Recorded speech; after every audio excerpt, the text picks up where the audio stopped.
Balingi nanga mot de passe. On a banda qu'on a bigué. Voilà, amis internautes, bonjour, bonsoir. Très heureux, chers internautes, de vous avoir encore trop.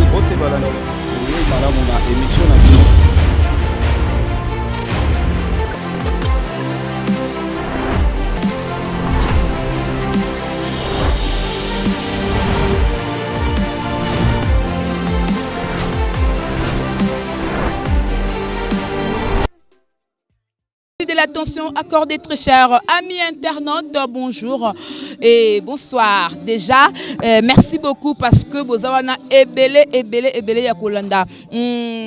Émission na bino de partout, je vous aime bien. La linga bino ya trop, la bino moi ming, la bino moi trop. Merci beaucoup. Tozana pour toute image, il y a répétition, il y a Robin Omundi, elle général Simon Pigeon. Tous on a une image avec Junior Pidi. Merci à maman GH, merci à mon boss Edo Amani, merci aussi à JB Koumalouta, le vrai pétrolier de Dallas. On prend les images avec Robin Omundi et puis Ngana Bino, tu vas te masser là après. C'est parti avec l'image Junior Pidi.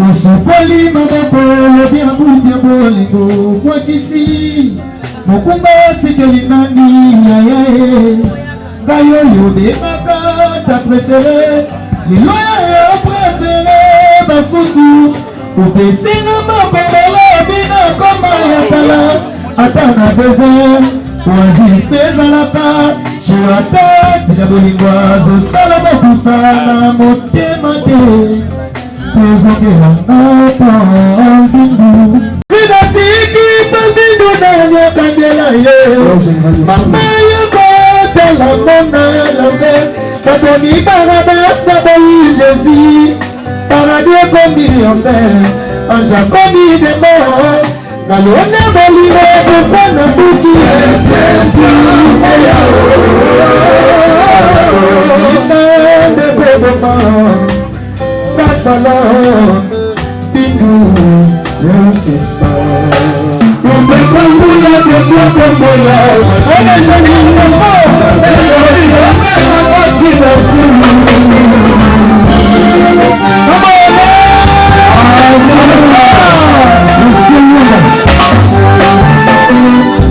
Shamba de player, c'est ça le truc.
Très cher amis internautes, bonjour, bonsoir. Ça dépend de l'heure à laquelle vous allez suivre votre émission Micro Libre avec moi, Jemima Ibé, le gros bébé de la presse congolaise. Donc, je suis là, na Pigeon, Wana Place Oyo, Robin Mundibu, El Généralissimo, dans la répétition répétition spéciale. Alors, ils ont na Pigeon, Wana Place Oyo, mon labo, kada va voir, kada va nze monde nezo beta. Mais na moni sikoyo mwana pota solo en direct de Bundes mais akiti mabele Dédé Ndongala donc yemoro aza awa pourquoi Dédé Petrus Ndongala aza awa na Kinshasa mais alobi tin ngapi funa za la répétition ya Robin Mundibu tout poser ma question pour ça la moi bien. Bonsoir Dédé. Bonsoir maman, bonsoir maman. Bon séjour à Kinshasa. Merci beaucoup, merci.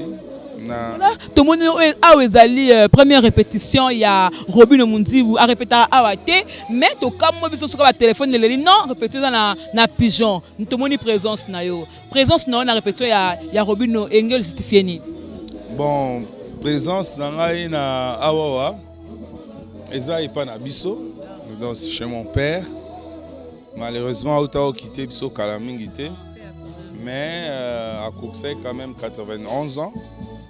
Maman sa kenda bon le quoi ezai pas na biso toza na moi place et puis ba matos ba instrument pe ezali ya ngwana na moni na kokanga motema po na nga mote po nga mo pe na betaka na Allemagne naza na groupe nanga naza musicien naza na groupe na poto na beta na mindele na ba Camerounais na ba Congolais mais na sepela ipeke pourquoi pas na mabele nanga toza vraiment na ba artiste pe belé na komisa pe musique nga sara na terrain na Congo sûrement ba ko apprécier ngo boza ba na sara ba world music ba na mélangeaka peut-être un jour qu'on soit pas occasion oyo ka ba nzembo ngo donc yango tout ça y connaissance na mona ke déjà pe na ba mikili na sepela na bandule na e alors le quoi to kutanaki to sololaki si c'est possible.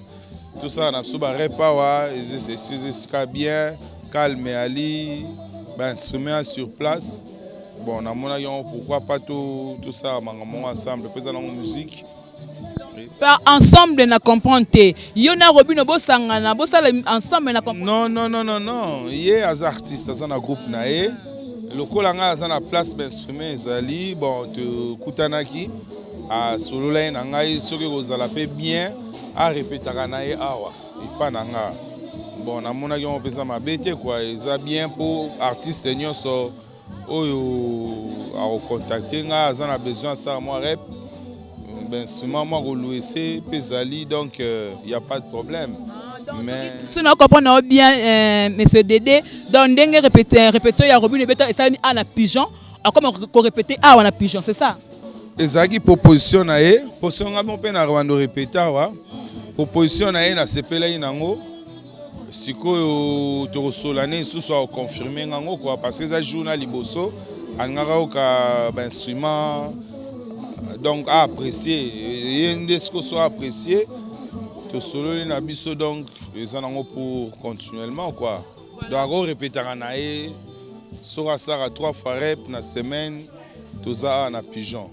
Mboka na biso oyo mboka na biso ba artiste musicien bango na bango balingana raté mais na kamwe acte ça déjà acte d'amour mais ba collègue mususu oyo Robin o bazala kana en conflit ba yo kana raté to ba mona ndeli Dédé yo la contacter na ngaya contacter ngata ba mona Robin ato bengi ba mbala sima ba ya ba ya pete po obandi ba mona Robin Mundibu. Bon premièrement nga fama ba polémique wana na comprendre na nga te bon des fois na mona on est liboso na mona on est théâtre. Parce que na mona ba msu ba lobana te mais so ke kuta ba placement boy ba fandi ba mela masanga. Ozomona. Bon, misu sera na onde ngone aka kada musique kara musique. Mais nga na bon peut-être mutu msu akoza lukunya na mninga mais polémique. Na mona ngo penza te na ba mboka o to fandi. Bon, so ibala ba conflit na bango etalinga te parce que na ora ba musique nyonso. Mais na préférer que et ça la musique tout ça la mudamtazo débrier mudamtazo ça la maele oyaye hein so moni ba pays monsieur zo font ezo développer po basi baleka makambo ba polémique wana mutu na mutu azo travailler musuku ta omona muninga otyanga na poids so eza mama mbongo basangani basali mo eloko donc eza dommage so ba polémique wana ya la mais bon nga naza kuna te oyo akosepela kozala nanga aza nanga aza réalité nzambe ya bakoko oyo asala mokili yende asala ikenga na mundibu tokutana nakutana msuna veredi na toki na boulevard tozolanda na bakar apesi nga numéro mais tellement fala kende nga nazwaki numéro mabe peut-être un jour tomona na susu soki nzambe kaka lingi aza réalaka nango te comme tokutana na ye bon soko bakamba polémique nge etalinga te oyo akozala nanga bien tokoyala bien Yo zala kuna na poto yebisa biso non kuna na poto kuna bino ba artiste musicien bino na bino est-ce que bolingo ezali ou bien ndengo za kuna na poto to yebi que balobi na janvier na 2019 we Rasson a sala concert moko boye ya réconciliation na ba combattant yo suko mto uti pena kuna en direct ya Allemagne de Bundes na Bundes kuna ndengo yo ke ba Congo c'est vrai concert ngo ekozala ou bien za nka ba malobezo ba manono ti suko ebani to soko za to yo zala te bon moni mambo ba concert eza mambo ba organisateur ba producteur nga na betala nga musique na betara na poto na sina ya pe awa na 2002 asaka pe mission mo eleka ka awa peut-être un jour to rediffusango soki ba robeta pour la réconciliation pourquoi pas parce que pour na ngai moni monde ezosenga loboko na loboko pour na construire pour ma somme moroté à Rosanda qui est mort et tonga mais on a besoin de charpentier banini yangwana réconciliation ils aura toujours bien donc ce qui est au bêta ils ont membre producteur ce qui peut au bêta ils ont membre producteur te ba combattant dans eza réconciliation ya musique congolaise ezonga ko beta na poto na ndenge ba combattant ba ndeko so ba commenter ba combattant ba lobe ki ebeta te donc réconciliation ya we Rasson de zong sango na ba pona ba producteur te na kaya ba combattant o bazala kuna na poto bon question na yo eza compliqué te eza simple pété o bango répondre important zonga na poto kula ba na yo o chrétien biso naza artiste na ezali kamba robanga eloko te parce que soki musique ezobeta mate ba msusu bazanga ba problème na bango ya bango moko nde bandako ya na poto ka ba polémique ngape soki que veut dire combattant combattant ezali mutu oyoyo azoloba azobundela mboka to azoloba réalité net Alpha Blondy nga naza na banzembu pe na emba comme na emba ka pourquoi la guerre hein na roselo mo eloko mo ezala na rap hein ngai nakomi kobanga nakomi kolela tala bato mokili balingisa bitsumba mpona nini mokili nde koboma ezali malamu tsena mokili ngai nabenda nzoto na kimia bitumba mokili ya nzambe elingisa initiation donc mokili ya nzambe elingi initiation hein il faut s'unir. Donc elo na koloba yango na donc si ko unir bato ezaka bien eza nango bien mais sikoyo bato selon mutu na mnenga ko apprécier omoni nga naza musicien na betaka na poto na imbaka banzembo na nga na sina kenda pe moi pays mususu na sepeli pe na beta ndule na nga wa voilà ba musicien oui équipe ezotelema talaka akine et ratarati. Voilà, bah remerciement na banani o ba ozoyo ba mono na EHP Media na émission Micro Libre. Bon, on a ba master nga tout naza ba master belé amindele balma ba Léon basiste nga kuna Bjorn ba petit o tout ça na bango Allemagne mobimba, France mobimba, États-Unis mobimba, Congo mobimba ngala mona batu. Tout terrain, tina ba matadi Angola partout dans le monde entier na pesi bango bambote matondo. Voilà donc là c'était l'artiste Dédé Pretoria. Dédé Petrus Ndongala. Voilà Dédé Petrus Ndongala. Petit c'est quoi petit? Ah oh Petrus c'est quoi petit? Ah ekufeli ndeka bolo babolobi. Voilà Dédé Bando benga ya Petrus. Ah OK. Voilà Dédé c'était l'artiste Dédé Nagi Mtababoul. OK. Obulato. Avant qui est poto si na kendaki na zonga ki si na sombe ba yebiga. Nakata ba esprit. Yango pe lelo pe kokisami donc vous avez vraiment en Allemagne que na Bundes, c'est ça vraiment plaisir. Donc c'était l'interview avec Dédé Petrus Ndongala Oyo na lopangu na bango asepela ki que non Robin Mondibu elle généralissimo aya ko répéter et une proposition so pas on dit ma to ba bonne mo na so na pigeon ato so ba répétition il y a Robin Mondibu. Alors je dis merci beaucoup à Junior Pidi qui était derrière cette caméra. Merci beaucoup à notre maman GH, la maman de cœur, la maman de tous les enfants. Merci à mon boss Edo Amani, le boss de EHP Media. Merci à mon cordon Ekibumba pour la coordination. JB Koumalouta, le vrai pétrolier Nadalas, Babi Nadalas Wana. Vrai pétrolier Zalika JB Koumalouta, Emma Lorenzo depuis Paris, de gros bisous à toi maestro fils depuis Paris, encore de gros bisous à vous tous. Alors ça n'est fini, c'était Jemima Ibele, gros bébé de la presse congolaise, la giga de la presse congolaise. On se retrouve prochainement avec notre invité ou alors la répétition d'une autre personne. D'ici là, portez-vous bien et au revoir. Nalingi nanga mot de passe Pona banda kona bige. Voilà amis internautes, bonjour, bonsoir. Très heureux, chers internautes, de vous avoir encore trop. Ote balani. Oui, madame, on a émission.